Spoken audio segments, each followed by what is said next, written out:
পালাবো না, কোথায় পালাবো, পালাবো না। ধানমন্ডি ৩২ সুধা সদন পেরিয়ে ছাত্র জনতার ক্ষোভের আগুন ছড়িয়েছে নোয়াখালীতেও। ভাঙচুর ও আগুন দেয়া হয় ওবায়দুল কাদেরের নোয়াখালীর বাসভবনেও। নোয়াখালীর বিপ্লবীরা বুলডোজার নিয়ে প্রস্তুত থাকুন, মার্চ টু কাওয়া কাদেরের বাড়ি। আজ বেলা ১১টা। বৃহস্পতিবার সকালে বৈষম্য বিরোধী ছাত্র আন্দোলনের নোয়াখালী জেলার নিজস্ব ফেসবুক পেজ থেকে পতিত আওয়ামী লীগের সাধারণ সম্পাদক ওবায়দুল কাদেরের বাড়ি বুলডোজার দিয়ে গুড়িয়ে দেওয়ার ঘোষণা দেয় বৈষম্য বিরোধী আন্দোলনের নোয়াখালী জেলার সমন্বয়করা। বিগত ৫ আগস্টের পরবর্তীতে হচ্ছে এখানে একবার হামলা হয়েছে তার বাড়িতে, কিন্তু পরবর্তীতে হচ্ছে আমরা যে জানি যে হচ্ছে এখানকার যারা স্বৈরাচার দোসর আছে তাদেরকে সাথে নিয়ে এই বাড়িটি একবার সংস্কার করা হয়েছে। পরবর্তীতে এখন ছাত্র জনতার ব্যানারে ছাত্র সমাজ এসে এখানে হচ্ছে দেখতে পেয়েছে যে এখানে আবার নতুন করে রং করা হয়েছে এবং নতুন করে কাজ করা হয়েছে। এই সকল স্থাপনা ইতিমধ্যে হচ্ছে ভেঙে দিচ্ছে ছাত্র জনতা। একটা শব্দও বলবো না।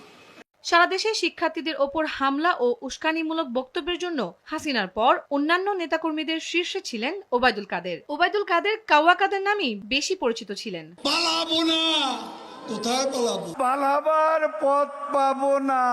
এবার এক দফা শেখ হাসিনাকে কবরস্থানে পাঠাতে হবে।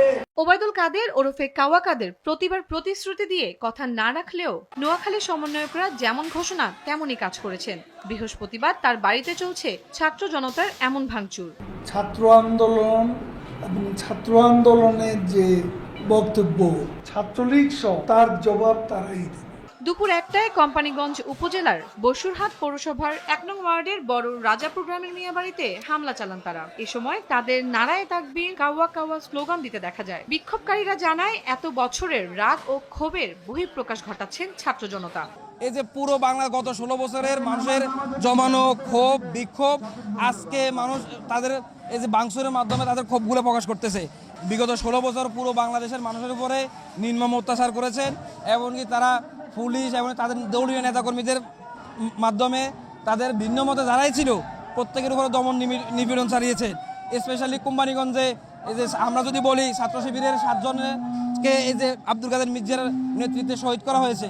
সাতক্ষীরাতে এই যে তাদের আওয়ামী লীগের নির্দেশে অনেকের বাড়িঘর ভাঙচুর করা হয়েছে। কাওয়া কাদেরের যে স্থাপনা সেটা আমরা ভাঙার জন্য এসেছি। সারা দেশে স্বৈরাচারের যেসব দোসররা এখন এসব আস্তানাতে আসে লুকিয়ে আছে, আমরা তাদেরকে খুঁজে খুঁজে বের করব এবং হচ্ছে এই সকল আস্তানাকে আমরা মাটির সাথে মিশিয়ে দেব। আন্দোলনকারীরা কেউ বাড়ির ছাদে, কেউ বাড়ির ভেতরে, আবার কেউ বাড়ির সামনে অবস্থান করছেন। কাওয়া কাওয়া সহ বিভিন্ন স্লোগান দিতে দিতে তারা বাড়ির ভেতরের বিভিন্ন আসবাবপত্র ভাঙচুর, ছাদের রেলিংয়ে ও সামনে থাকা পোড়া একটি গাড়িতেও আগুন দেন। স্থানীয় বাসিন্দারা জানান বাড়িতে ওবায়দুল কাদেরের নিজস্ব কোনো ভবন নেই, তবে তার কর্মের ফল এখন ভোগ করছেন তার ছোট ভাই কাদের মির্জা। একটা শব্দও বলবো না।